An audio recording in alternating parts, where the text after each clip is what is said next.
All. Last session में हमने जाना फॉरेन की कांस्टेंट क्या है। आज हम जानेंगे चेक कांस्टेंट के बारे में। चेक कांस्टेंट क्या है? जैसा कि नाम है चेक, इसका मतलब ये चेक कांस्टेंट एग्जामिन करता है या फिर टेस्ट करता है। फॉर एग्जाम्पल हमारे पास यहाँ पे एज कॉलम है। तो अगर हमने इस एज कॉलम को जब डिफाइन किया था या फिर क्रिएट किया था, हम चेक कांस्टेंट लगाएंगे। तो हमने इस चेक कांस्टेंट में लगाया कि ग्रेटर देन इक्वल टू 18 के एजेस ही हम इस कॉलम में एंटर कर सकते हैं। तो कोई भी लेस देन 18 जो एजेस हैं यहाँ पे एंटर नहीं हो सकते। मतलब कि चेक कांस्टेंट क्या करता है, एग्जामिन करता है कि कोई भी जो एंटर कर रहे हैं हम रिकॉर्ड्स, वो ग्रेटर देन 18 ही होना चाहिए और इक्वल टू 18 होना चाहिए। अगर लेस देन 18 हो जाते हैं तो ये एंट्री नहीं होगी। तो ये कॉलम चेक करता है कि आपका कॉलम में क्या लिमिट आपने डाला हुआ है। तो आप जब क्रिएट करेंगे टेबल, तो आप अपने हिसाब से कोई भी लिमिट डाल सकते हैं, जो कि ये चेक कांस्टेंट चेक करके वो एंट्रीज को अलाउ या फिर डिसअलाउ कर देता है।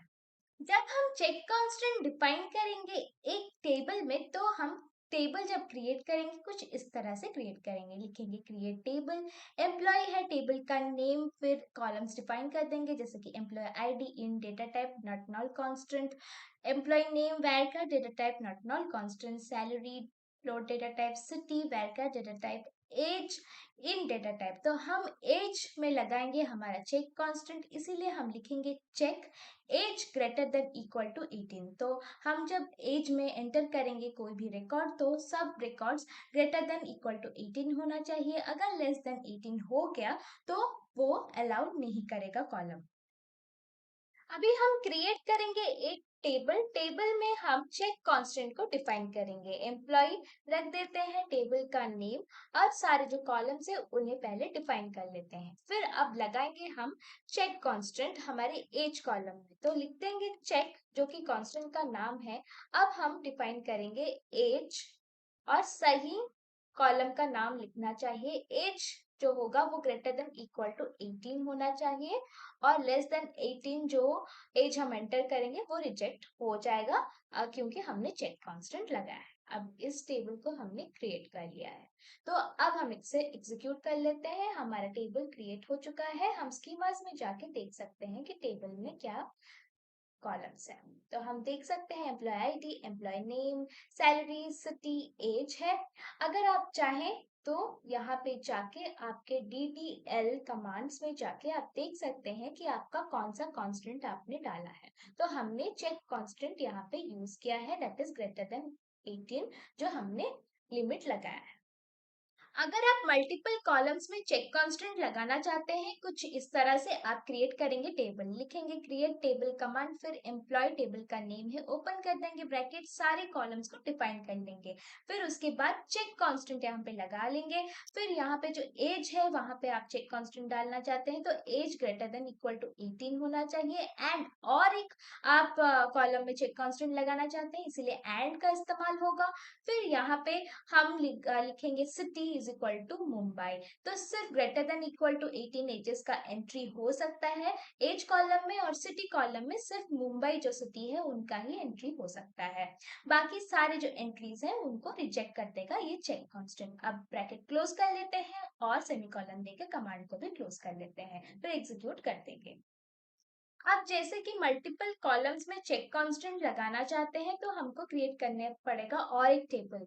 हम एम्प्लॉय 1 दे देते हैं टेबल का नेम, और यहाँ पे चेक कांस्टेंट डिफाइन कर लेते हैं। तो चेक कांस्टेंट हम एज कॉलम में डिफाइन करेंगे। तो हमारा एज कॉलम में हम greater than equal to 18 ages देंगे, या फिर यहाँ पे लेस देन 18 एजेस भी आप दे सकते हैं, आपका विश के हिसाब से। एंड एक कीवर्ड है जो लगाना पड़ेगा और एक कॉलम को डिफाइन करने के लिए। तो हम लिख देंगे एज के बाद, तो हमारा सिटी है और एक कॉलम, तो सिटी लिख देते हैं। City is equal to Mumbai. तो सिटी मुंबई को हम कोट्स के अंदर रखेंगे, क्योंकि ये एक स्ट्रिंग डेटा टाइप है या फिर कैरेक्टर डेटा टाइप है, तो इसीलिए इसको डबल कोट्स के अंदर रखना पड़ता है। फिर हम इस ब्रैकेट को क्लोज करके हमारा क्रिएट कर लेते हैं टेबल। तो हम अब टेबल को एग्जीक्यूट करते हैं, हमारा टेबल जो है वो क्रिएट हो चुका है।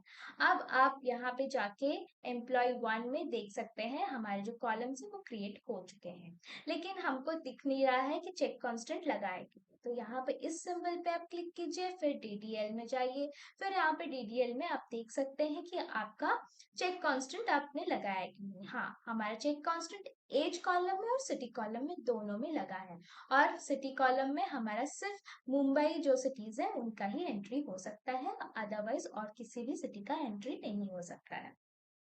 अभी हम एम्प्लॉय 1 टेबल में कुछ डेटा एंटर करेंगे, उसके लिए देख लेते हैं चेक कांस्टेंट कहाँ कहाँ पे लगा है। तो कॉलम सिटी और एज में हमारा चेक कांस्टेंट लगा है। एज जो है ग्रेटर देन इक्वल टू 18 होना चाहिए और सिटी जो है मुंबई होना चाहिए। तो हम कुछ डेटा इंसर्ट कर लेते हैं यहाँ पे और देखते हैं कि चेक कांस्टेंट कैसे काम करता है।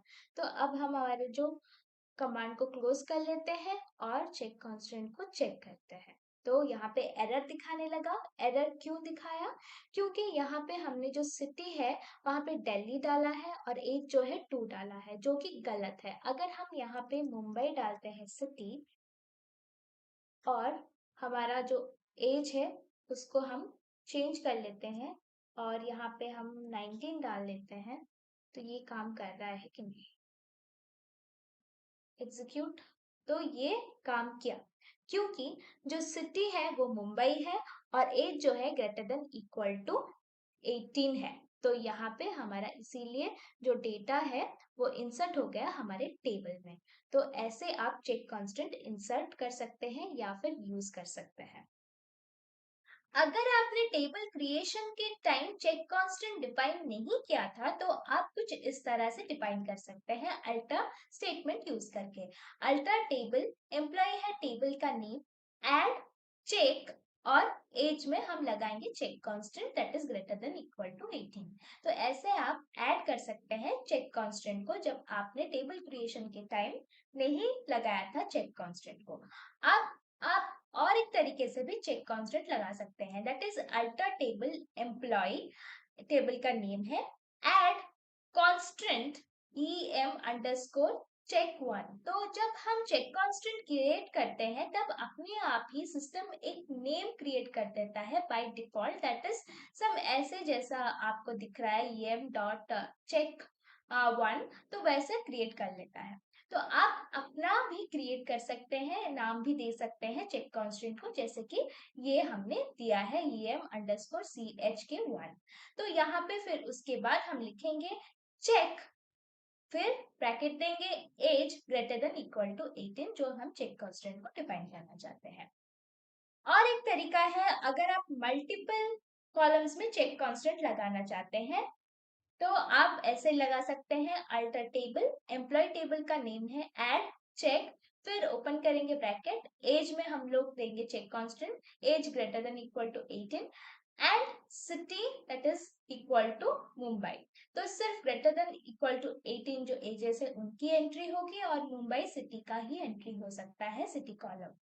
तो ऐसे आप चेक कांस्टेंट लगा सकते हैं। अगर आप देखें एम्प्लॉय 3 टेबल में, आप देख सकते हैं डीडीएल स्टेटमेंट में कि हमने कोई भी चेक कांस्टेंट डिफाइन नहीं किया है टेबल में। तो हम एज कॉलम में चेक कांस्टेंट डिफाइन करेंगे, उसके लिए हमें स्टेटमेंट लिखना पड़ेगा अल्टर टेबल, और कौन सा टेबल आप चूज करना चाहते हैं दैट इज एम्प्लॉय 3 टेबल, उसको चूज कर लीजिए ताकि आपके लिए इजी रहेगा, कोई स्पेलिंग मिस्टेक नहीं होगा। तो यहाँ पे ऐड लगाएंगे, ऐड चेक, क्योंकि हम अल्टर कर रहे हैं टेबल को तो ऐड स्टेटमेंट लगाना पड़ता है। Alter table employee 3 add check, और किस कॉलम में हम लगाएंगे दैट इज एज कॉलम। तो कॉलम से हम एज को चूज कर लेते हैं ताकि कोई स्पेलिंग मिस्टेक अगेन ना हो, और ग्रेटर देन इक्वल टू 18 हम लगा देते हैं हमारा जो एज के लिए लिमिट। तो अब हम उसको एग्जीक्यूट कर लेते हैं। तो हमारा स्टेटमेंट एग्जीक्यूट हो चुका है। अब हम जाके एम्प्लॉय 3 टेबल में अगर देखें डीडीएल स्टेटमेंट में, तो हम देख सकते हैं हमने चेक कांस्टेंट डिफाइन कर लिया है। लेकिन आप यहाँ पे एक चीज मार्क कीजिए कि आपने जब डिफाइन किया है चेक कांस्टेंट तो अपने आप ही एक कांस्टेंट के लिए नेम यहाँ पे जनरेट हो गया है। तो ये हम अपने आप से भी नेम दे सकते हैं जब हम चेक कांस्टेंट डिफाइन कर रहे हैं। तो इस वीडियो में आगे ये देखिएगा कि कैसे हम डिफाइन कर सकते हैं हमारी तरफ से चेक कांस्टेंट का नेम। एम्प्लॉय 4 टेबल में अगर आप देखें तो कोई भी कॉलम में हमने चेक कांस्टेंट नहीं लगाया है। तो अब हम एम्प्लॉय 4 टेबल में चेक कांस्टेंट डिफाइन करेंगे। तो उसके लिए अल्टर टेबल, टेबल का नाम है हमारा एम्प्लॉय 4 टेबल है। उसके बाद यहाँ पे लिख देंगे ऐड कांस्टेंट। इस बार हम कांस्टेंट का नाम खुद देंगे, बाय डिफॉल्ट जो सिस्टम क्रिएट करता है वो ना करके हम अपना कांस्टेंट का नाम दे देते हैं। तो EMP CHK1 हम डिफाइन कर लेते हैं फॉर आवर कन्वीनियंस। फिर उसके बाद चेक, तो हम किस कॉलम में चेक लगाएंगे, एज कॉलम में चेक लगा देते हैं। इस बार ग्रेटर देन नहीं लेस देन लगा लेते हैं, लेस देन 18 एज होना चाहिए।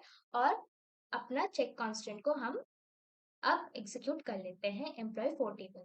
तो हमारा चेक कांस्टेंट एग्जीक्यूट हो गया। अब जाके एम्प्लॉय 4 टेबल में हम चेक करते हैं टीडीएल में, कि आप देख सकते हैं जब हम चेक कांस्टेंट क्रिएट किए हैं तो टीडीएल में EMP_CHK1 जो है हमारा जो नाम है हमने डिफाइन किया था वही यहाँ पे डिफाइन हो चुका है। तो ये यहाँ पे हमने चेक कांस्टेंट डाल दिया है, that is age is less than 18। अगर आप एम्प्लॉय 2 टेबल में देखें तो हमने कोई भी कॉलम में चेक कांस्टेंट डिफाइन नहीं किया है, तो हम अभी मल्टीपल कॉलम्स में चेक कांस्टेंट डिफाइन करेंगे, दैट इज सिटी और एज कॉलम। सो हम अपना अल्टर स्टेटमेंट लिख देंगे और यहाँ पे एक कांस्टेंट का नाम लिख देंगे, that is EMP CHK2 for our convenience, जो कि सिस्टम बाय डिफॉल्ट क्रिएट कर लेता है। तो यहाँ पे हम चेक कांस्टेंट लिख देते हैं। फिर यहाँ पे हम लिखेंगे सिटी, और सिटी जो है वो हमारा डबल कोट के अंदर रहेगा क्योंकि ये एक स्ट्रिंग डेटा टाइप है। तो हमारा सिटी दिल्ली जो है हम इस बार एंटर करेंगे और डबल कोट क्लोज कर लेंगे। और यहाँ पे एंड लिख देते हैं क्योंकि दो कॉलम से इसलिए एंड लिखना पड़ेगा कीवर्ड। तो यहाँ पे हम लिखेंगे एज और इज इक्वल टू, और यहाँ पे सॉरी इज इक्वल टू नहीं, लेस देन 18 दे देते और क्लोज कर लेते हैं अपना ब्रैकेट। फिर अपना स्टेटमेंट भी क्लोज हो गया और ये हमारा एग्जीक्यूट हो गया हमारा स्टेटमेंट। और एम्प्लॉय 2 टेबल में हम अब जाके देखें तो हम देख सकते हैं कि हमारा जो चेक कांस्टेंट है वो क्रिएट हो चुका है और जो नाम हमने दिया था EMP CHK2 वही क्रिएट हुआ है यहाँ। तो ये हो गया हमारा कैसे चेक कांस्टेंट जो है आफ्टर टेबल क्रिएट कर सकते हैं या फिर डिफाइन कर सकते हैं।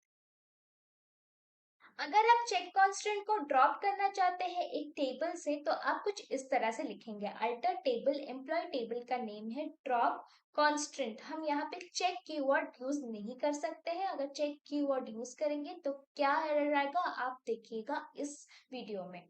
तो EMP CHK1 ये जो नेम बाय डिफॉल्ट सिस्टम ने क्रिएट किया है, या फिर आप जब कांस्टेंट को डिफाइन करते हैं तब आपने लिखा है ऐड कांस्टेंट EMP CHK1 अगर आपने लिखा है तो ये नेम लिखना पड़ेगा। जैसे कि एज कॉलम, सिटी कॉलम, या फिर salary, employee names, employee ID column. अगर ये कॉलम्स का नाम आप देंगे चेक कांस्टेंट को ड्रॉप करने के लिए तो आपको एरर दिखा सकता है। ये एरर क्या आता है ये देखेंगे इस वीडियो के एंड में। अगर हम देखें एम्प्लॉय 2 टेबल में कि कोई चेक कांस्टेंट एग्जिस्ट करता है कि नहीं, तो हाँ एक चेक कांस्टेंट एग्जिस्ट करता है, दैट इज सिटी और दोनों एज कॉलम में। तो अब क्या करेंगे ना, इस कॉलम को हम डिलीट करेंगे या फिर ड्रॉप करेंगे। तो सिटी एंड एज कॉलम को ड्रॉप करने के लिए हमको लिखना पड़ेगा अल्टर स्टेटमेंट।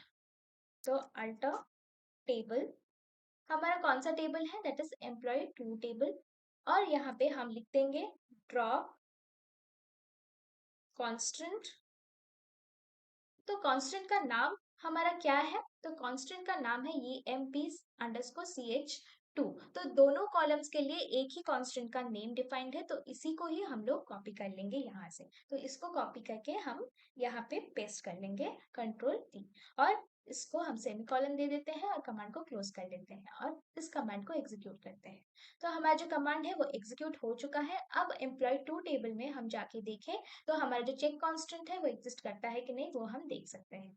तो अब देखिए कि एम्प्लॉय 2 टेबल में कोई भी चेक कांस्टेंट एग्जिस्ट नहीं कर रहा है सिटी एंड एज कॉलम में। तो ऐसे आप मल्टीपल कॉलम्स में जो चेक कांस्टेंट है उसको ड्रॉप कर सकते हैं। और अगर आपके सिंगल कॉलम भी है तो ऐसे कांस्टेंट लगा के आप ड्रॉप कर सकते हैं। विदाउट कांस्टेंट अगर आप ड्रॉप करते हैं तो क्या होता है चलिए देखते हैं। अगर आप देखें एम्प्लॉय 4 टेबल में हमने चेक कांस्टेंट लगाया है एज कॉलम में, तो अब इस एज कॉलम से हम चेक कांस्टेंट को ड्रॉप करेंगे। तो हम कैसे ड्रॉप करेंगे, तो हम लिखेंगे अल्टर टेबल, टेबल का नाम हमारा है एम्प्लॉय 4 टेबल, तो एम्प्लॉय 4 टेबल को चूज कर लेते हैं यहाँ से। फिर यहाँ पे लिखेंगे हम ड्रॉप सी के, दैट इज चेक, और कौन से कॉलम को हमें ड्रॉप करना है, कॉलम को चूज कर लेते हैं, दैट इज एज। तो हमारा ये स्टेटमेंट सही है और इसको एग्जीक्यूट कर लीजिए।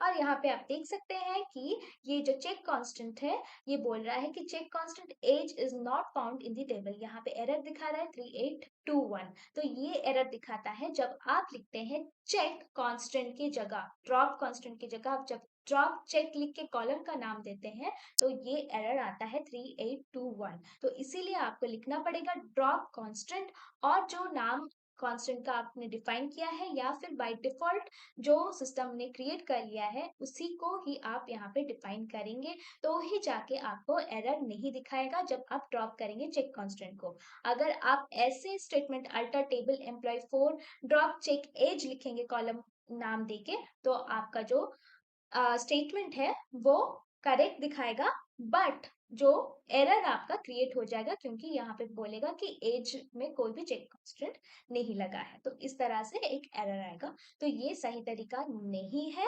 अल्टर करने के लिए या फिर ड्रॉप करने के लिए चेक कांस्टेंट को। ये सही तरीका है अल्टर करने के लिए या फिर ड्रॉप करने के लिए चेक कांस्टेंट।